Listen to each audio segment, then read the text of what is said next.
हमारे साथ तो एक ऐसी शख्सियत जिन्हें आप अक्सर देखते भी रहते हैं, सुनते भी रहते हैं, वो किसी तारीफ की मोहताज नहीं है। आप इन्हें यूट्यूब पे देखें, टिकटॉक पे देखें या किसी टीवी चैनल पे देखें, छोटे या बड़े चैनल पे देखें, वो बड़े दबंग अंदाज में आती हैं और अपना नुक्ता नज़र बयान करती हैं और लोग आए दिन उनसे टाइम भी लेते हैं। अभी भी चंद थोड़ी देर के बाद उनका टाइम, बड़ी मेहरबानी उनको, उन्होंने हमारे साथ जो टाइम है उसको एडजस्ट कर लिया। मेरी मुराद है सफ़ीना ख़ान, जो हमारी साथी भी हैं। सफ़ीना, आपको आपको टीवी आपकी आवाज़ पर खुशामदीद कहते हैं, रेडियो आपकी आवाज़ पर खुशामदीद कहते हैं। इस वक्त हम लाइव भी हैं और इस वक्त हम यूट्यूब पे भी हैं, इस वक्त हम जो है रेडियो पे भी हैं। आप क्या कहेंगी सफ़ीना? जी, अस्सलाम वालेकुम सर, गुज़ारिश है आपकी और अनायत कि आप कायम गए, आप जैसे सीनियर लोगों के साथ बैठने का मौका मिलता है और हम भी आपके तवज्जुद से जो है अपनी आवाज़ आपके ज़रिए दुनिया तक पहुँचा पाते हैं। तो आपका इसके लिए बहुत-बहुत शुक्रिया। अब आप मुझे बताएँ कि पाकिस्तान से रिलेटेड जब भी, जहाँ पे भी, जैसे आप भी एक वॉलंटियरली पाकिस्तान की खिदमत कर रहे हैं, पाकिस्तान के एम्बेसडर हैं, जो पाकिस्तान से बाहर रहते हुए पाकिस्तान का दर्द रखते हैं और पाकिस्तान के लिए अपना टाइम निकालते हैं। हम ओवरसीज़, टाइम ही हमारा सब कुछ होता है, टाइम इज़ अ मनी। क्योंकि यहाँ पर आवरली हमें पैसे मिलते हैं, तो आवरली अगर हम किसी को कंट्रीब्यूट कर रहे हैं, तो हम यही कर सकते हैं कि हम अपने पाकिस्तान के लिए, अपने वतन के लिए, क्योंकि हर इंडिविजुअल एम्बेसी ही नहीं होती है, इंडिविजुअल पाकिस्तानी भी चलता फिरता एम्बेसडर होता है पाकिस्तान का। तो हमें अपनी इंटरनली लड़ाइयों को एक तरफ रख के, सियासी सफाबंदियों को अलग के रखते हुए पाकिस्तान को सबसे ऊपर रखना चाहिए, क्योंकि सियासत चलती रहती है, लेकिन सियासत सिर्फ पाकिस्तान में होनी चाहिए। जब पाकिस्तान से बाहर हूँ, तो हम सिर्फ पाकिस्तानी होने चाहिए। ये मेरा बड़ा स्ट्रांगली बिलीव है। ये मेरा भी यही बिलीव है जी। हम जब बाहर रहते हैं, उन मुल्कों की सियासत करें जिन जिन ममालिक में हम रहते हैं, उन मुल्कों की पार्लियामेंट की सियासत करें, कम्यून की सियासत करें, लोकल सियासत करें। लेकिन जो हमने एक ट्रेंड बना लिया है कि पाक फौज को ही लेना है, उन्होंने अपने अपने बंदे रख दिए हैं कि उन्होंने, किसी ने हक में बात करनी है, किसी ने मुखालफत में बात करनी है। भाई, आपकी पाक फौज है तो हम सब हैं। आप बिल्कुल ठीक कह रहे हैं राजा जी। देखिए, किसी भी मुल्क की फौज बहुत इंपॉर्टेंट होती है। It's not only about Pakistan. हम जिस मुल्क में बैठे हुए हैं, आप जिस मुल्क में बैठे हुए हैं, यहाँ की अफवाज भी बहुत इंपॉर्टेंट है और उसकी सलामती, उसकी जितनी ज्यादा स्ट्रांग होगी, उतना ज्यादा मुल्क जो है वो स्ट्रांग साबित होता है पूरी दुनिया में। अब अमेरिका सुपर पावर क्यों कहलवाया जाता है? क्योंकि उनके पास एटमी ताकत के साथ साथ उनकी अफवाज भी इतनी ज्यादा है। कहीं पे भी जाती है तो अमेरिका ने वहां पर बम नहीं मार के कब्जा कर लेते, वहां पर अपनी फोर्स भेजी जाती है, अपनी फौज भेज के वो दूसरे मुल्कों को फतह करता है। तो किसी भी मुल्क की फौज जो होती है वो रीढ़ की हड्डी होती है। किसी भी मुल्क की, सियासतदान आते जाते रहते हैं, एक फौज का वाहिद इदारा ऐसा होता है जो नॉन कॉन्ट्रोवर्शियल होता है। और जब भी पाकिस्तान जैसे मुल्क को कमजोर करने के लिए उनको पता है कि रीढ़ की हड्डी सबसे ज्यादा स्ट्रॉन्ग है, वो पाक अफवाज है, तो इसीलिए दुश्मन सबसे ज्यादा वार भी उसी के ऊपर करता है। और उसके लिए कच्चे ज़हनों के जो लोग होते हैं, जो अक्ल और शऊर से नापैद होते हैं, उनको टारगेट करते हैं और उनका सोर्स यूज करके, उनका दिमाग, कच्चा जहन यूज करके उनको मैनिपुलेट किया जाता है और उसको पाकिस्तान और पाक अफवाज के खिलाफ यूज किया जाता है। क्योंकि सबसे आसान होता है किसी भी मुल्क को तोड़ लेना, जब उसके मुल्क की पाक अफवाज, हम तो अपनी पाक अफवाज को बोलते हैं, किसी भी मुल्क की फौज को जब आप ऐसा कमजोर कर देते हैं कि उसके बाद कब्जा करना बहुत आसान। अब कितने भी मुसलमान ममालिक को आप देख लें, वहां की जब फौज बिखरती है तो मुल्कों पे कब्जा कितनी आसानी से हो जाता है। तो ये चीज हमारे पाकिस्तानियों को समझना चाहिए कि कोई लीडर पाकिस्तान से ऊपर नहीं है, कोई भी आर्मी चीफ पाकिस्तान से ऊपर नहीं है, कोई भी वजीर आजम पाकिस्तान से ऊपर नहीं है। तो हम सब जब यकजान होंगे तभी एक हम ताकतवर नेशन भी बनेंगे। तो पाक अफवाज को टारगेट करना पाकिस्तान को टारगेट करना ही होता है। सफीना, आपने देखा, तारीख को उठाकर देखें, सारे ड्रामों ड्रामों को उठाकर देखें कि जहाँ जहाँ, जिस तरह आप कह रही हैं, जहाँ जहाँ फौज कमज़ोर हुई है, वो मुल्क जो है वो जल्दी टूट जाता है, दुश्मन उस पर कब्जा कर लेता है और दुश्मन सबसे पहले आपके घर पर हमला करता है। ये नौजवान जो पढ़ा लिखा तबका है, इसको वर्गलाया जाता है, उसे बताया जाता है कि आपका ये सारा निज़ाम ये लोग ख़राब कर रहे हैं। तो उनके जहन जब बन जाते हैं तो वो फिर अपनी ही फौज के खिलाफ जो है वो तहरीकें चलाना शुरू कर देते हैं। आप मुझे ये बताएं कि अभी इमरान खान साहब तो जेल में हैं।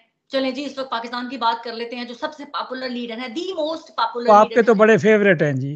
वो इमरान खान साहब है। और इस वक्त the most favourite Imran Khan साहब और उनकी जो जमात है वो क्या बयानियां बनाती है?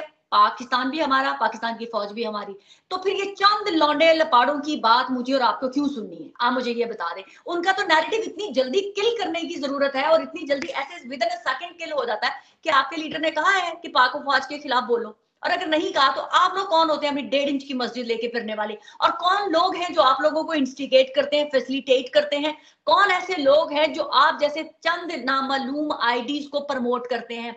डेफिनेटली इसके पीछे एक पूरा मैकेनिज्म है, इसके पीछे पूरा एक निजाम होता है जो चलता है। और क्या कहते हैं कि फेक प्रोपेगेंडा करने के लिए फेक मैकेनिज्म भी यूज होता है। एक ट्वीट को चलते में एक दिन से 13-13 हजार लाइक हो जाना कैसे पॉसिबल होता है? जबकि एक बड़ा लीडर है, उसकी अपनी ट्वीट को हार्डली 13 से 18 हजार लाइक हो जाए तो बहुत बड़ी सक्सेसफुल एक एक वो शख्स जिसको शायद उसकी असल फेस भी नहीं नजर आ रहा, उसका नाम भी नहीं पता चल रहा, और अगर कोई किसी का नाम है, फेस है, तो उसकी औकात उसके घर में भी कुछ नहीं है, लेकिन उसकी ट्वीट को उठा के इतना ज्यादा लाइक्स कैसे मिल जाते हैं? क्या वो इमरान खान से बड़ा लीडर है? नो, क्योंकि वो प्रोपेगेंडा फैलाना है। पाकिस्तान के मुखालिफ जो कुव्वतें हैं ऐसे लोगों को उठाती हैं, पाकिस्तान के खिलाफ, पाकिस्तान की रियासत, पाक अफवाज के खिलाफ ऐसे लोगों को ही क्यों हाइप मिलती है? आपने कभी ये सवाल किया है? ऐसे लोग वही क्यों इंटरनेशनली प्लेटफॉर्म उनके लिए प्रोवाइड किया जाता है? इंटरनेशनल मीडिया उनको कैप्चर करने के लिए हर वक्त क्यों पीछे होता है? जो सिर्फ पाकिस्तान के खिलाफ बोलते हैं, जो पाक अफवाज के खिलाफ बोलते हैं, वो इंडिविजुअल तो मेरे कहते हैं किसी कीड़े से भी ज्यादा उनकी औकात नहीं है। वो कीड़े को क्यों ओबलाइज किया जाता है? वो कीड़े को क्यों उठा के सामने बिठाया जाता है? क्योंकि वो कीड़ा बोल रहा होता है, पाकिस्तान के खिलाफ चीखो पुकार कर रहा होता है। तो वो कीड़े की इट्सेल्फ कोई वैल्यू नहीं है। वो उस कीड़े की जो शाउट करने की और बाइट करने का प्रोसीजर है वो हर कोई नहीं कर सकता। तो इसीलिए ऐसे कीड़े उनके फेवरेट हो जाते हैं, ऐसे लोगों को पिक कर लिया जाता है कि ये पाकिस्तान के खिलाफ बोलता है। अब इसके पीछे भी एक आइडियोलॉजी, साइकोलॉजिकली हम अगर देखें तो ऐसे लोग फेम हंगर होते हैं, ऐसे लोगों की खुद कोई आइडेंटिटी नहीं होती है। जब शैलो पर्सनालिटी को एकदम से फेम मिलता है, लोगों को एक्नॉलेजमेंट मिल जाती है, तो वो समझते हैं कि हम कुछ हैं। फिर ऐसे लोगों को क्या कहते हैं ना कि मट्टी, ये तो खैर गारा है, जो कीचड़ गटर की जो तह में नीचे मट्टी बची हुई होती है ना, ये वो वाले लोग होते हैं, मैं उनको वो कहती हूँ। चिकनी मिट्टी तो हमारी पाक धरती की है, जो सिर्फ वतन परस्त ही होते हैं। तो ये वो गटर की निचली तह पे जमी हुई मट्टी, गंद होता है ना, ये उसके बने हुए कीड़े हैं जो पाकिस्तान की शख्सियत, पाकिस्तान के तमस्खर, पाकिस्तान की आइडियोलॉजी को डैमेज करने के लिए यूज होते हैं। जब ये आइडियोलॉजी उनके लिए फुलफिल हो जाएगी, वो कोई और कीड़ा खड़ा होगा और वो कीड़ा उनके लिए दोबारा से वही तमाम चीजें करेगा जो ये वाला कीड़ा कर रहा होता है। I am sorry to say, I am not gonna consider them as a Pakistani, because कोई भी पाकिस्तानी, मुहब्बे वतन पाकिस्तानी कभी भी अपने पाकिस्तान के खिलाफ नहीं बोल सकता, चाहे वो कोई भी हो, कोई भी उसकी आइडियोलॉजी हो। और स्पेशली ऐसे लोग जिनका कोई लेना देना नहीं, जिनके खिलाफ पाकिस्तान में कुछ हुआ नहीं, ना उन्होंने कोई कुर्बानियां दी पाकिस्तान के लिए, ना उनके कोई नस्लों ने कोई कुर्बानियां दी, उठ उठा के उसे, क्योंकि आवाज है, सोशल मीडिया पे बोलना है पाकिस्तान के खिलाफ, पाकिस्तान की पाक अफवाज के खिलाफ बोलना है, तो ऐसे लोगों की वैल्यू मेरे नजदीक, तो मैंने आपको बता दिया कि गटर की तह में जमी हुई मिट्टी से बने हुए ये वो कीड़े हैं जिनका एक मुजस्मा बनाया जाता है, और उस मुजस्मे के दिमाग में, उसके मुंह में अल्फाज डाले जाते हैं, और उस मुजस्मे को पता है कि मैं जितना ज्यादा शिट उगलूंगा उतनी ही ज्यादा मेरी वैल्यू भी बनेगी। तो ये वो है, इसके अलावा इनकी वैल्यू मेरे नजदीक कुछ भी नहीं है। सफीना, आपने बड़े बेहतर अंदाज में बताया। सफीना, पिछले दिनों मरियम नवाज साहबा को हमने सोशल मीडिया पे देखा, वो दुबई का उन्होंने जो यूएई का दौरा भी किया, वो अपने मुल्क के लिए काम कर रही हैं, अपने सूबे के लिए काम कर रही हैं। लेकिन जो सोशल मीडिया ने जो इस तरह का जो एक प्रोपेगेंडा फैलाया जाता है, उनको लाखों लोग देखते हैं। मैं आपकी बात की तायीद करता हूँ। लगता है कि ये पाकिस्तान से नहीं होता, कहीं बाहर से होता है। देखिए राजा साहब, वो मरियम नवाज शरीफ साहब क्योंकि खातून है, उन्होंने यूएई के सदर का हाथ जो है वो ऐसे करके पकड़ लिया था, इसलिए वो टारगेट बनी, क्योंकि वो खातून भी थी। अब जब मैंने सर्च किया तो यूएई के सदर की जो उम्र है वो काफी एजड है। देखने में ऑब्वियसली वो यंग लग रहे होते हैं, और एक डर्टी माइंड, जो प्लूटेड माइंड होता है, और जो स्पेशली जो ऐसी पर्सनालिटीज जो आपको पसंद आ, और ऊपर से स्पेशली वो औरत भी हो, तो उसके खिलाफ मड स्लगिंग करना काफी इजी हो जाता है। यस, फॉर अ सेकंड कोई भी थॉट सोच सकता है कि why why she's holding his yes. hand like that, sandwich क्यों किया, like शेक हैंड ही कर लेती। लेकिन देखें, जब भी मिच्योर पर्सनालिटीज, या हमें नहीं पता कि उस पिक्चर के लेने से पहले उनकी कॉन्वर्सेशन क्या चल रही थी, हमें नहीं पता कि उस सिनेरियो में मरियम नवाज और उनके दरमियान क्या कॉन्वर्सेशन हो रही थी। मुझे नहीं पता कि मरियम नवाज का उन्होंने हाथ थामा होता तो ऊपर जेस्चर के तौर पे मरियम नवाज ने अपना हाथ ऊपर रख दिया हो, बिकॉज क्यों, हमें उस पर्सनालिटी के कंट्रोवर्सीज बनने से पहले उस सिचुएशन को समझना बहुत जरूरी है। अगर उसकी जगह, मरियम नवाज की जगह, अगर मैं एग्जांपल दे रही हूँ, बुशरा बेगम होती तो क्या जस्टिफाई था? इमरान खान साहब की बहनें, बहुत उनकी पिक्चर्स हैं, 4-5 अरबी, हम उनको अरबी ही बोलते हैं ना, जिन्होंने अरबी लिबास पहना होता है, उनके साथ बैठी होती है अकेले कमरे में, तो क्या वो जस्टिफाई हो जाता है? तो हम लोग सिर्फ औरत को टारगेट करके दूसरे को डिमीन करना क्यों चाहते हैं? पाकिस्तानी सोसाइटी इतनी करप्ट क्यों है कि जब भी किसी मर्द पे वार करना हो या किसी को टारगेट करना हो तो औरत ही निशाना क्यों होती है? जब किसी को गाली देनी हो तो औरत की गाली, जब किसी को ताना देना हो तो औरत का ताना, जब किसी को जलील करना हो तो औरत का नाम लेके। तो हमारी सोसाइटी को भी अपनी अपनी दिमागी हालत को ठीक करना होगा कि पूरी दुनिया में नहीं मिलते क्या? तो क्या हाथ पकड़ लेने से खुदा ना खास्ता को गलत हो गया? वालिद की उम्र के, बड़ी उम्र के वो शख्स हैं जो यूएई के सदर हैं।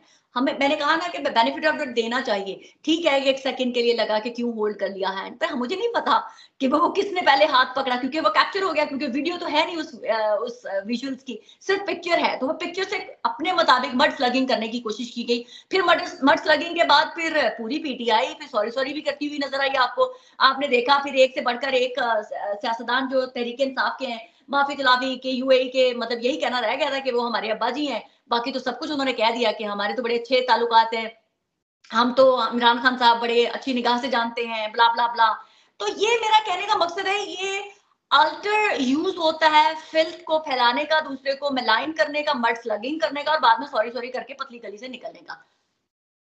ये पतली गली से निकलने का तो एक रिवाज बन गया है। बहन भाई जा रहे होते हैं तो जो गंदी नजर होती है, जो गंदा जहन होता है, वो भी सोचना शुरू कर देता है। हालांकि उनको पता नहीं होता कि ये बहन भाई आपस में जा रहे हैं, खेलते हुए जा रहे हैं, एक दूसरे से अपने वालिदैन की बातें कर रहे हैं, खुश हो रहे हैं, घर की बातें कर रहे हैं। लेकिन देखने वाली नजर और देखने वाला जहन, जो गंदा जहन होता है, वो इसी तरह की सोच रखता है। सफीना आते हैं कि कहते थे कि पीटीआई बात करने के लिए तैयार नहीं है, इस हुकूमत को मानते नहीं है, ये हुकूमत जो है वो गैर कानूनी हुकूमत है। तो जब गैर कानूनी हुकूमत हो जाए तो उस हुकूमत के साथ बातचीत करना जायज़ हो गया है, उसके बेनिफिट लेना जायज़ हो गया है, टीएडीए लेना जायज़ हो गया है, पार्लियामेंट में जाना जायज़ हो गया है, सेनेट में जाना जायज़ हो गया है, अब बातचीत करना भी जायज़ होगी। आप क्या कहेंगी? देखिए राजा साहब, मेरा तो पहले दिन से बिलीव है कि ये अभी एग्रीमेंट नहीं हुआ है। ये जब पाकिस्तान के अंदर इलेक्शन हुए तभी टर्म सेट हो चुके हुए थे, और इमरान खान बेनिफिशियरी हैं इस सिस्टम के। इमरान खान के एक सूबे में हुकूमत है, एक वजीर आला है उसका अपना। तो जिस तरह से पाकिस्तान के तमाम सूबों में सब हुकूमतों का, सब पार्टियों का एक एक सूबा उनके पास है, तो इमरान खान के पास भी है। तो इमरान खान तो इटसेल्फ बेनिफिशियरी है, बल्कि उनको ज्यादा फायदा पहुंचाया जा रहा है। उनको विक्टिम कार्ड प्ले करने का भरपूर तरीके से मौका फराहम किया गया है कि वो जेल में बैठे हुए हैं, देसी मुर्ग भी खा रहे हैं, और तमाम अपनी मर्जी की शेर व शायरी किताबें भी पढ़ी जा रही हैं, और अपने मर्जी के लोगों से मिल भी पाते हैं, एक्सरसाइज भी कर रहे हैं, और विक्टिम कार्ड भी खेल रहे हैं। इससे ज्यादा मजे की क्या बात होगी कि एक शख्स जेल में बैठा हुआ है, पूरी मजे भी कर रहा है, अपनी लाइफ एंजॉय भी कर रहा है, सबसे मुलाकातें भी हो रही हैं, और विक्टिम कार्ड भी खेल रहा है। इससे बढ़कर और क्या हो सकता है इमरान खान के लिए? सिस्टम में तो पहले से ही मौजूद है इमरान खान। इमरान खान आप देखिए पूरा इंटरनेशनली, ग्लोबली वो हीरो बन गया हुआ है कि जी वाह वाह वाह वाह, क्या जेल में बैठा हुआ है। अब मुझे ये बताएं कि इमरान खान का ये कहना है कि जी मैं पहले बातचीत नहीं कर रहा था, अब मैं बातचीत करूंगा, अल्टीमेटली उसको पाकिस्तानियों से ही बात करनी थी। अल्टीमेटली उसको रिलीफ पाकिस्तान की पाक अफवाज से ही मिलना है। अगर वो समझते हैं कि पाक अफवाज ने उनको गिरफ्तार किया हुआ है या करवाया हुआ है, तो वो उन्हीं के घुटने में बैठेंगे, उन्हीं के पांव पकड़ेंगे, तो उनको रिलीफ भी मिलेगा। जिसका आपने देखा है कि उनकी बहनों को रिलीफ मिल गया, इमरान खान की बीवी को रिलीफ मिल गया, इमरान खान के तमाम लीडरान जो हैं वो ऑलमोस्ट बाहर है, चंद पिक किए हुए लोग जो हैं वो अंदर हैं। मुझे लगता है कि ये भी इस प्लान का हिस्सा है कि वो भी पर्पसली वो लोग अंदर हैं, क्योंकि जब वो बाहर आएंगे तो उनको अच्छी अच्छी की पोजीशन से नवाजा जाएगा, क्योंकि उन्होंने ज्यादा विक्टिम कार्ड खेला होगा, वो ज्यादा अरसे के लिए जेल में रहे होंगे। तो ये मेरा कहने का मकसद है कि इमरान खान साहब जो इस वक्त कर रहे हैं वो बिल्कुल अपने फायदे के लिए कर रहे हैं। इमरान खान साहब प्रॉपर प्लान के तहत ही सब चीजें कर रहे हैं, और प्लान के तहत ही इमरान खान साहब जेल से बाहर आएंगे। मैंने 2-3 दिन पहले भी एक टीवी चैनल पे कहा था कि 1-2 माह में, लास्ट ईयर ही समझ लें आप, दिसंबर का 31 दिसंबर था, तो मैंने कहा था अब ये आपको 1-2 महीने में पता चल जाएगा कि इमरान खान साहब कैसे जेल से बाहर आते हैं। लेकिन बाहर वो पाकिस्तानियों की मर्जी से ही आएंगे, ट्रंप उसमें कोई रोल मेजर अदा नहीं कर पाएंगे। और वही हुआ कि अब आपने जो अमेरिकी वजारत खारजा है उनकी तरफ से एक रीसेंट एक स्टेटमेंट आई थी कि इमरान खान को जो डील कर रही है पाकिस्तान के आइन और कानून के मुताबिक उनकी अदालतें ही हैंडल करेंगी, हम उसमें कोई मेजर रोल अदा नहीं कर सकते। और आप बिलीव मी के ट्रंप की भी यही पॉलिसी होगी और वो इसी को फुलफिल करेंगे, क्योंकि किसी भी मुल्क के लिए रियासत टू रियासत लिंक होते हैं। वो एक अलग बात है, हमारे पाकिस्तानियों को बड़ा शौक है सियासतदानों को कि वो डायरेक्ट रिलेशन बना के समझते हैं कि जी हमारे उनसे जाती ताल्लुकात है। जाती ताल्लुकात नहीं होते हैं, स्टेट टू स्टेट रिलेशंस होते हैं, और पाकिस्तान की स्टेट जो कहेगी अल्टीमेटली वही अमेरिका को भी मानना पड़ेगा। क्योंकि इंडिविजुअल एक शख्स को पिक करके अमेरिका कभी भी पाकिस्तान को दुश्मन नहीं बनाएगा। तो इमरान खान के ऊपर जो है अमेरिका कभी भी पाकिस्तान को इतना पुश डाउन नहीं करेगा कि रियासत जो है वो खुद खड़ी हो जाए। सफ़ीना, तारीख को अगर देखा जाए तो ये बातें इसी तरह चलती हैं, जो एग्रीमेंट पहले हो चुके होते हैं जिसे कहते हैं बैकडोर डिप्लोमेसी, तो वो अब समझ आ रही है कि बैकडोर डिप्लोमेसी क्या होती है। ये मुआहदा हो चुका है, ये सारी बात थी जो अब चल रहे हैं। स्पीकर साहब छुट्टियों पे गए हुए हैं, राना सनाउल्लाह साहब के बयानात को आप देखें, शाह महमूद कुरैशी साहब जो कभी कभी उनके बयानात आ जाते हैं, पता नहीं किस शक्ल में आ जाते हैं, जेल जाते हैं या तारीख पे, तो उन बयानात को देखें, उमर अयूब साहब के बयानात को देखें, गौहर अयूब साहब के बयानात को देखें, तो ये चीज़ें ऐसे पता चलता है कि मुआहदा हो चुका है, लेकिन ये प्रैक्टिस जो है नेट प्रैक्टिस की जा रही है। और समझ नहीं आ रही खान साहब ने जो बनी गला जाना है या किसी दूसरे मुल्क जाना है या अपने मुल्क में ही किसी घर में रहना है, लाहौर रहना है, तो ये मेरे ख्याल है बातें तय हो चुकी हैं। बाकी जो है पब्लिक को जो है ज़हनी तौर पर तैयार किया जा रहा है। राजा जी, मैंने एक ट्वीट किया था इमरान खान साहब को रिप्लाई करते हुए, तब अभी इमरान खान साहब गिरफ्तार नहीं हुए थे। इमरान खान साहब ने कहा मुझे 10 साल के लिए जेल में रखना चाहते हैं। तो मैंने उस ट्वीट के नीचे, मेरे ख्याल से ये बात है 2022 की या शायद 23 की, कुछ इस तरह से 22 या 23 की बात है, मैं चाहूंगी तो उसके ऊपर डेट एग्जैक्ट देखूंगी। तो मैंने कहा था इमरान खान साहब आपको 10 साल के लिए तो जेल में नहीं रखेंगे, मेरे ख्याल से 23 की बात है। तो मैंने कहा था कि दिसंबर तक आपको जेल में रखेंगे, तब तक आप नाहल भी हो चुके होंगे, तब तक आपके ऊपर मुकदमात भी बन चुके होंगे और आपको 2 ऑफर दी जाएंगी कि आप जेल में रहना चाहते हैं क्योंकि पॉलिटिकली तौर पे, आप सियासी तौर पे आप किसी भी सियासत का हिस्सा नहीं ले सकते, आपको पाकिस्तान में जेल में रहना है या पाकिस्तान से बाहर जाना है। फिर उसका वक्त ने साबित किया कि इमरान खान साहब को कहा गया कि आपको बाहर भेजना है, लेकिन उसके बाद वो, क्योंकि मेरी बहुत पुरानी स्टोरी थी, उसके बाद मैंने एक नई स्टोरी भी दी थी कि अब इमरान खान को पाकिस्तान से बाहर नहीं भेजा जाएगा। पाकिस्तान से बाहर भेजना इमरान खान साहब को सूट ही नहीं करता, पाकिस्तान की रियासत को। ये मेरा अपना फर्मली बिलीव भी है कि इमरान खान को पाकिस्तान से बाहर भेजना भी नहीं चाहिए। और अगर कोई भी ऐसा फैसला किया जाता है कि इमरान खान को पाकिस्तान से बाहर भेजना चाहिए, तो वो पाकिस्तान की रियासत का सबसे बड़ा ब्लंडर होगा, क्योंकि इमरान खान साहब ना ही तो नवाज शरीफ है, ना ही कोई और है कि वो चुपचाप जो है वो बाहर बैठ के जनाब गुमनामी की जिंदगी गुजार लेंगे। इमरान खान साहब जो ही पाकिस्तान से बाहर कदम रखेंगे, इंटरनेशनल मीडिया की लाइमलाइट उनको ग्रैब कर लेगी और वो पाकिस्तान का मीडिया को तो छोड़ ही दें, इंटरनेशनल मीडिया उनके घर के बाहर लॉन्डी बन के बैठा रहेगा। और इंसान जितना भी वादे वफा करके निकला हो पाकिस्तान से, जब वो इतनी लाइमलाइट देखता है तो एक सेकंड के लिए उसका दिमाग खराब हो जाता है। और जब एक ऐसी पर्सनैलिटी जो रही लाइमलाइट में हो, तो आपको पता है कि फिर लाइमलाइट में रहने के लिए आपको सम टाइम बाउंड्री से बाहर निकल के भी हिट करनी पड़ती है, तो वो पाकिस्तान को लेने के देने पड़ सकते हैं। इमरान खान साहब को बाहर भेजना रियासत के हक में नहीं होगा। तो मेरी तो ये ख्वाहिश है, सुनने वाले और फैसला करने वाले पाकिस्तान की रियासत में बैठे हुए हैं, कि इमरान खान को पाकिस्तान में ही रखा जाएगा। आपकी बात दुरुस्त है, लेकिन आज के प्रोग्राम के बाद एक ट्रेंड शुरू हो जाएगा कि इमरान खान बाहर जाना चाहते हैं, ये बाहर भेज नहीं रहे। इमरान खान नहीं जाएगा पाकिस्तान से बाहर, वो इसलिए कि अब हमारी रियासत भी उसको बाहर नहीं भेजेगी। लेकिन ये अब उन्होंने ट्रेंड चलाना है आपके बयान के बाद, इमरान खान बाहर जा रहे हैं, हुकूमत भेज नहीं रही। बेशक चलाते रहे, मगर मैं स्ट्रांगली बिलीव करती हूँ कि इमरान खान को पाकिस्तान से बाहर नहीं भेजना चाहिए। जिस तरह से मियां साहब यहाँ से जा रहे थे, तो पूरा इंटरनेशनल मीडिया, पाकिस्तानी मीडिया, हर दानिश्वर कह रहा था कि मियां साहब वजीर आजम, आप इज द ओनली वन जो कह रही थी मियां साहब ना जाए, आपके साथ हाथ हो जाना, आपने प्राइम मिनिस्टर नहीं बनना, आप जाएंगे आप अपनी सीटें भी हारेंगे, आपकी बेटी भी सीट हारेगी। फिर समटाइम लोग मुझे इसीलिए कहते हैं कि सुफीना टाउट है, पर टाउट नहीं है। सियासत को समझने के लिए आपको उम्र का और या बालों में ज्यादा सफेदी की जरूरत नहीं होती, या आपका किसी ड्राइंग रूम में बैठ के किसी के साथ, बड़े के साथ इन टच रहना ज्यादा नहीं जरूरी नहीं होता। आपको सियासत की समझ होनी चाहिए। मुझे फर्मली मेरा यकीन था कि इमरान नवाज शरीफ साहब को सिर्फ यूज किया जाएगा इलेक्शन के लिए। इमरान नवाज शरीफ साहब को इनकी पार्टी के लोग भी नहीं चाहेंगे कि ये प्राइम मिनिस्टर बने। तो जब अंदर से जख्म दिए जाते हैं तो बाहर वालों के साथ डील करना आसान हो जाता है। तो वही फिर सिचुएशन, वही मेरे कहे हुए अल्फाज भी वही साबित हुए कि मियां साहब, एक लम्हा वो भी आया कि नवाज शरीफ साहब की अपनी सीट भी कहा जा रहा था कि ये हार चुके हैं, मरियम नवाज भी अपनी सीट हार चुकी हुई है, और फिर उनको ओबलाइज करके वो सीटें दी गई और कहा गया कि ये आपके सर पे एहसान कर रहे हैं, हम आपको जितवा के। फिर मियां साहब को इतना प्रेशराइज किया गया कि आप प्राइम मिनिस्टर नहीं बन सकते, चलें कोई और बन जाए, इससे बेहतर है कि छोटा भाई प्राइम मिनिस्टर बन जाता है। फिर मियां साहब को यह भी कहा गया कि चले मियां साहब आपकी बेटी को सीएम बना देते हैं। तो देखिए सिचुएशन ऐसी बनाई जाती है कि इंसान चाह के भी कुछ नहीं कर पाता। तो मियां साहब के साथ वो सिचुएशन बनी कि वो चाह के भी कुछ नहीं कर पाए, और दिल के वो फफोले हैं जो वो किसी को बता भी नहीं सकते, किसी को सुना भी नहीं सकते और किसी को दिखा भी नहीं सकते।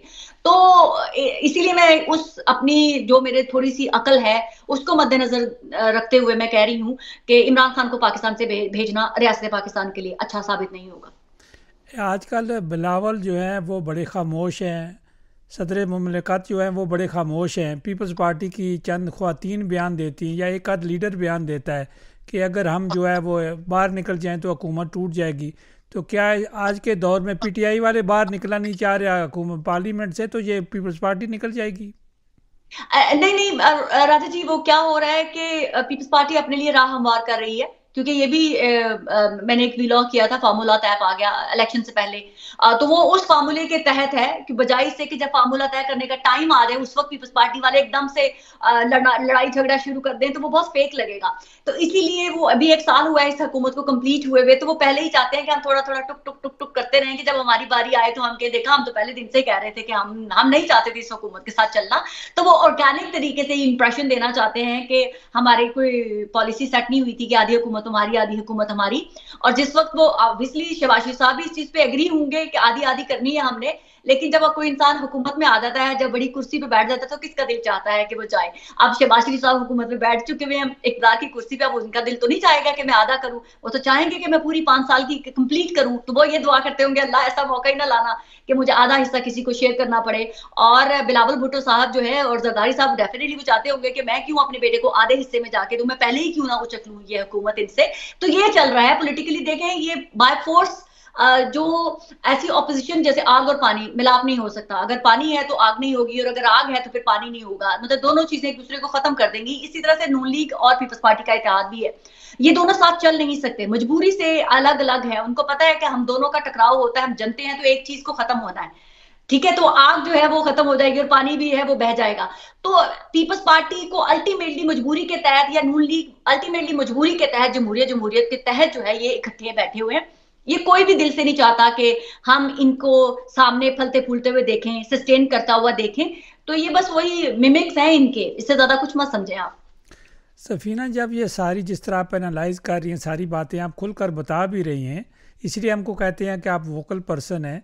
तो जब ये सारे खेल मिलकर खेलते हैं, इसी तरह के खेल खेले जाते हैं, तो ये बेचारे जो पार्टीज़ के लीडर्स होते हैं, छोटे लीडर होते हैं, मुख्तलिफ जो है वो यूनियन काउंसिल के लीडर होते हैं, दुनिया में चाहने वाले होते हैं, तो उन्हें समझ क्यों नहीं आती जब ये आपस में ऐसा खेल खेलते हैं तो इनके हिस्से में क्या आता है?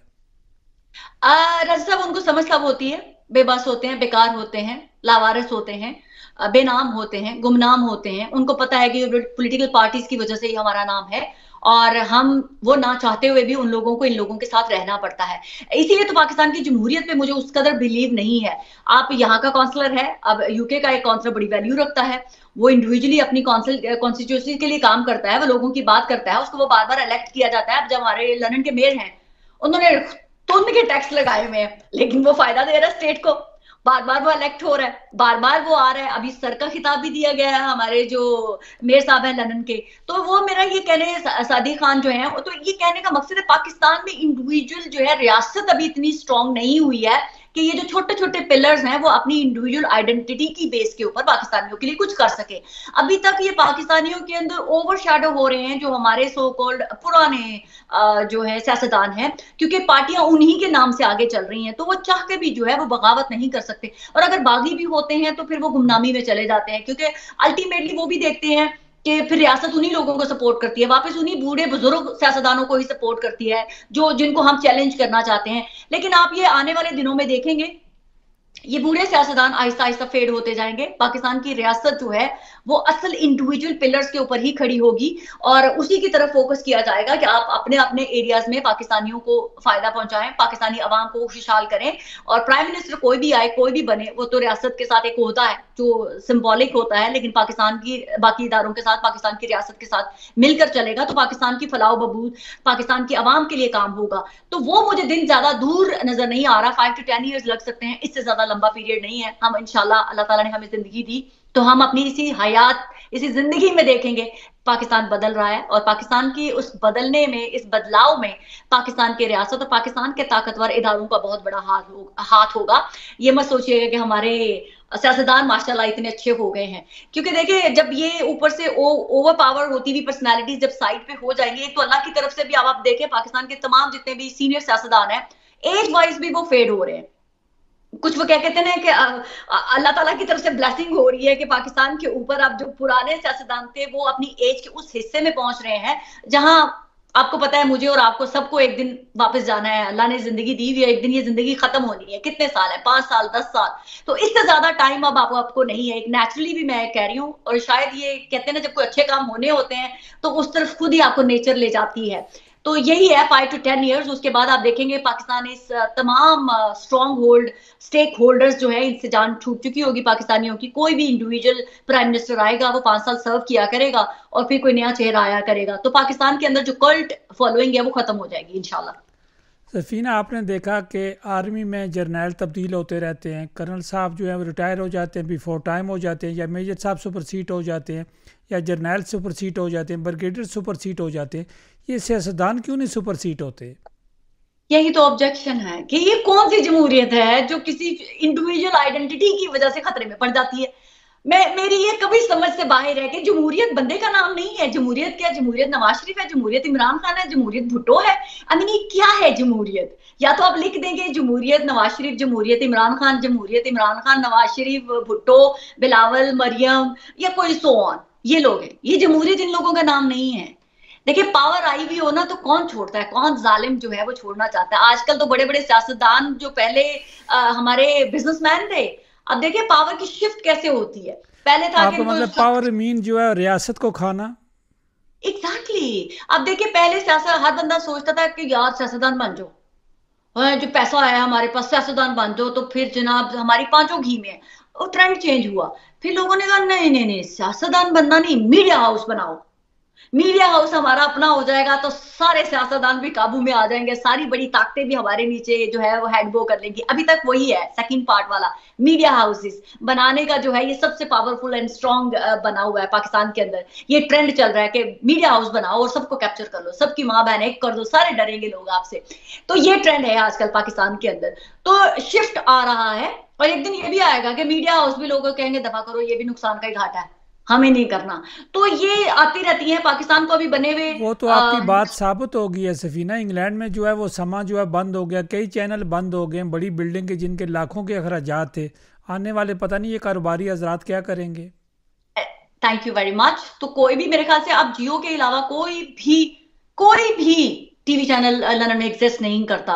ARY नाम ले नहीं सकते, स्काई पे लाख लोग कहते हैं, मैंने कहा ARY का वजूद ही नहीं है। ARY ऑफिशियली ARY एग्जिस्ट ही नहीं करता है इंग्लैंड के अंदर। तो वो जो मर्जी कहें, 2 नंबरी से काफ है, क्यू क्या बनाया हुआ है। जियो के अलावा इस वक्त कोई भी मीडिया हाउस लंदन में नहीं है, एग्जिस्ट ही नहीं करता है। तो वो मेरा कहने का मकसद है, आप देखें ना 30,000 कौन दे स्काई वालों को, क्योंकि उतना वापस भी तो नहीं अर्न होता। और फिर जैसी सियासत सहाफत हमारी हो गई है, इंडिविजुअल रिपोर्टर को खरीद लेता है कोई बंदा और वो सारे काम कर रहा होता है, टीवी उधर भूखा मर रहा होता है और रिपोर्टर अपनी अय्याशी कर रहा होता है। तो इसलिए बहुत सारी शिफ्ट जब चीजों में आती है, सोशल मीडिया का इतना पावरफुल इम्पैक्ट हो गया हुआ है कि देखिए एक कहाँ टीवी चैनल के ऊपर एक 5 मिनट की स्लॉट भी नहीं चलनी है, और किसने देखा किसने नहीं देखा। सोशल मीडिया पे जो चलनी है लाखों में मिलियंस में पहुंच जाती है। हर बंदा उस पर इंडिपेंडेंटली कमेंट्स भी कर रहा होता है, हर किसी को पता भी होता है, दुनिया में कहीं बैठा हुआ कोई भी शख्स है वो बता रहा होता है कि हमने आपकी ये वीडियो देखी, हमने ये देखा। तो टीवी कहाँ गया? टीवी उड़ गया ना। तो ये वो वाला भी जो मैंने कहा था कि वो अभी लोगों ने ट्रेंड, अब सोशल मीडिया का बड़ा ट्रेंड आ गया ना कि छोटे छोटे डिजिटल हाउसेस बनाए जाए। अब आप देखें कितने डिजिटल हाउसेस कितने बन गए हैं। तो वो कि डिजिटल मीडिया बनाओ, कोई जरूरत नहीं है टीवी बना के बिठाने का कि स्काई पे पैसे देने का। तो अपना इंडिविजुअल छोटा सा इदारा बनाओ और खूब फैलाओ, लोगों को हायर करो, पैसे बनाओ, उनको भी खिलाओ और खूब वायरल कर लो। तो ये ट्रेंड चल रहा है आजकल पाकिस्तान में। सफीना, ये जो सरमाएदारों के ठेकेदारों के जो चैनल बन गए थे, उन्होंने बना लिए थे और उसके बाद बड़े बड़े सहाफ़ी बैठा दिए थे, उनको बड़ी बड़ी तनख्वाहें दी जाती थी, तो वो बेचारे बेरोज़गार हो जाएंगे। ये निशानी है कि वो सोशल मीडिया की तरफ जा रहे हैं। अपना उन्होंने टीवी चैनल बना लिया, यूट्यूब पे बना लिया है। इसका मतलब है कि ये आहिस्ता आहिस्ता बेरोज़गार हो जाएंगे चंद सालों में। राजा जी आप बिल्कुल ठीक कह रहे हैं, लेकिन आप मेरी आज बात याद रखिएगा, यूट्यूब भी आहिस्ता आहिस्ता फेड होता चला जाएगा। देखिए जब कोई भी हाइप बनती है तो उस हाइप के दौरान जो भी किसी का भी फॉलोअर होता है वो सुनना चाहता है कि उसके मुतालिक लोग क्या कह रहे हैं। हमारे जैसे इमरान खान साहब आजकल ज़ेर-ए-ताब हैं, तो वो उनके बारे में उनका फॉलोअर सुनना चाहता है। हर वो उस शख्स को क्लिक करेगा कि शायद हमें यहाँ से कोई नई इन्फॉर्मेशन मिल जाए, शायद हमें। जब इमरान खान साहब बाहर आ जाएंगे, जब उनके पास इक़्तिदार आ जाएगा या उनकी हुकूमत के पास या उनकी पार्टी के पास इक़्तिदार आ जाएगा, तो उनका इंटरेस्ट शट डाउन होता चला जाएगा, खत्म होता चला जाएगा। तो फिर ये यूट्यूबर्स जो अभी आपको नजर आ रहा है करोड़ों में कमा रहे हैं, उनसे ज्यादा तो व्लॉगर्स कमा रहे हैं।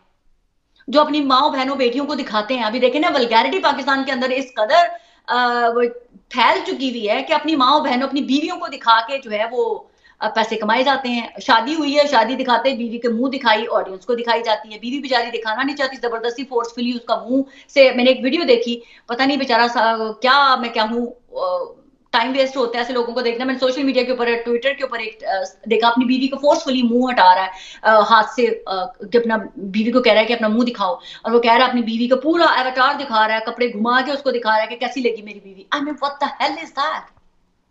अब इन लोगों को गंदे, ये गंदी सोच, गंदी मेंटालिटी, वो बंदा इसलिए कर रहा है ना क्योंकि उससे मुझे पैसे मिलेंगे। मेरी बीवी को लोग देखेंगे, जितना ज्यादा देखेंगे उतना ज्यादा जो है वो मुझे पैसे मिलेंगे। और फिर ऐसे लोगों को बुलवा के अवार्ड दिए जाते हैं, जो बीवियों को दिखाते हैं, अपनी माओ को दिखाते हैं, अपनी बहनों को दिखाते हैं, और दिखा के तो जनाब वो उनकी लाइफ जो है वो सरेआम बेची जा रही है। प्राइवेसी आप अपनी माँ बहन की बेच रहे हैं, और फिर आप कहते हैं कि जी पाकिस्तान मुआशरा जो है इस्लामी मुल्क है। आई एम सॉरी, पाकिस्तान बहुत मॉडर्न हो चुका हुआ है। मेरे ख्याल से हम ज्यादा दकियानूसी हैं, हम बैकवर्ड हैं। मुझे पसंद नहीं है, मैं अपने बच्चों को, अपने बेटे हैं मेरा मुझे पसंद नहीं है कि मैं अपने बेटों की लाइफ जो है वो दिखाऊं, इवन अपने बच्चे भी दिखाऊं। वाई? मेरा अगर कहीं ना कहीं मीडिया से ताल्लुक है तो उसका मतलब ये नहीं है कि मैं अपनी फैमिली को फोर्स करके उनको कैमरे के सामने बिठा दूं, क्योंकि फैमिली बड़ी प्रेशियस, अनमोल चीज होती है। आपके बच्चे, आपका पार्टनर, आपके वालिदैन, ये इतने प्रेशियस होते हैं कि आप उनको कीमती चीजों को सरेराह नहीं दिखाते। तो मुझे लगता है कि उन लोगों को उनकी फैमिलीज इतनी ज्यादा कीमती नहीं लगती है, तो इसीलिए वो सब दिखाते हैं और उस दिखा के उसके बदले में कीमत वसूल करते हैं। अपनी अपनी आइडियोलॉजी है, लेकिन गंद है, ये फिल्थ है। और भी बहुत सारे तरीके हैं कंटेंट क्रिएट करने के, लेकिन अपनी माओ बहनों बीवियों को दिखा के पैसा कमाना तो फिर दलाल ही करते हैं। तो दलाली हो रही है पाकिस्तान में। पहले हम रेड एरिया सुनते थे कि रेड एरियाज में फिक्स होते हैं, लोग अपनी बच्चियों को छोड़ आते हैं, लोग अपने ऐसे बच्चों को छोड़ आते हैं। अब घर घर में रेड लाइट बना हुआ है। सफीना, मुझे पता है आपने प्रोग्राम में जाना है, ये छोटे से एक दो सवाल हैं। सफीना, मरियम नवाज साहिबा का, बिलावल का क्या मुस्तकबिल है, या फजल रहमान साहब के बेटे का क्या मुस्तकबिल है? फजल रहमान साहब के बेटे का मुझे कोई फ्यूचर नजर नहीं आता। ऑनेस्टली मैं आपको एक अगर सिंगल लाइन में बताऊं, मरियम नवाज का फ्यूचर, बिलावल भुट्टो का फ्यूचर एंड फजल रहमान, तीनों के बच्चों के फ्यूचर जो है ये इनके वालिदैन के साथ हैं। अल्लाह ताला इनके वालिदैन को, वालिद को हयाती दे के रखे तो इनका करियर तभी तक है। इसके बाद मुझे इन बच्चों का कोई फ्यूचर नजर नहीं आता। उनका क्या फ्यूचर है जो स्टेट को गाली देकर पैसे कमाते हैं, जो मीडिया पे बैठकर अपनी फौज को बदनाम करके पैसे कमाते हैं? उनका फ्यूचर चंद दिनों की चांदनी है, फिर अंधेरी रात है। तो लगता है आपको चंद दिनों के बाद लोग इमरान खान साहब को जो है बनी गला मिलने जाया करेंगे? बनी गाला कैसे मिलने जा सकते हैं? बाहर ही बैठ के दरबार ही बनाएंगे, क्योंकि अंदर जाने की तो इजाजत नहीं होगी, हाउस अरेस्ट होंगे। तो अब ऐसा तो होने से रहा कि अब अंदर जाके उनको मिलना मिलाना, बाहर ही वो देगे पकाएंगे और बाहर ही बैठ के मजार, ऐसा ही पीटीआई वाले ऐसी हरकतें नहीं करते। मजारों पे जाते रहे, सजदे करते रहे, चूमते रहे चौखट को, तो मजार ही बनाना है किसी ना किसी का। देखिए ना, पहले भी तो उन्होंने रमजान में ऐसे ही किया था ना, बनी गाला के बाहर ही कढ़ाइयां लगा ली थी, देगे रख ली थी, और वही कहते हैं हम सैरी कर रहे हैं। तो इमरान खान साहब अंदर होते थे, वो बाहर होते थे। तो ये एक अजीब सी मेंटालिटी है, अजीब सी कल्ट फॉलोइंग है इमरान खान साहब की। तो मेरे ख्याल से अगर उनको हाउस अरेस्ट रखा जाएगा तो ऐसे ही होगा फिर, के अंदर इमरान खान साहब, बाहर उनके चाहने वाले मुरीद जो है वो बाहर देगे पका के खाया करेंगे। रौनक मेला लगेगा, लड़कियां आएंगी, लड़के आएंगे, हल्ला गुल्ला होगा, वीडियोस बनेंगी, वायरल होंगे, ये निशानात होंगे, कारोबार खुल जाएंगे, कारोबार खुल जाएंगे। सफीना, आपका बहुत शुक्रिया। आखिर में हमारे पास कोई 1 मिनट 2 सेकंड है, आप क्या कहेंगी? पाकिस्तानी हैं, पाकिस्तानी रहें और पाकिस्तान का असल एम्बेसडर बने, और पाकिस्तानियों को पाकिस्तान समझकर पाकिस्तान से प्यार करें, और जो भी पाकिस्तानी कहीं पे भी मिले उसकी लेग पुलिंग ना करें, अपने पाकिस्तानी बनने का सबूत दें। पाकिस्तान है तो हम सब हैं। पाकिस्तान जिंदाबाद, पाक फौज जिंदाबाद। नाजरीन, आपने सुना, ये सफीना खान थी जो कि बरतानिया की फ़ज़ाओं से हमारे साथ थी। सामान्य नाजरीन, हमने जो कहा, जो सुना, आपने सुना। कोई जवाब देना चाहे, कोई अपने कमेंट्स देना चाहे, कोई अपनी राय देना चाहे, उसके लिए हमारा टीवी भी हाज़िर है, हमारा रेडियो भी हाज़िर है। लेकिन जमहूरी तरीके से आप काम करें। सामान्य नाजरीन, हमारा काम है आपको इन्फॉर्मेशन देना, हमारा किसी से मुतफिक होना ज़रूरी नहीं है। सामान्य कराम, हमारे साथ साथ रहिएगा। अगले प्रोग्राम की तरफ बढ़ते हैं।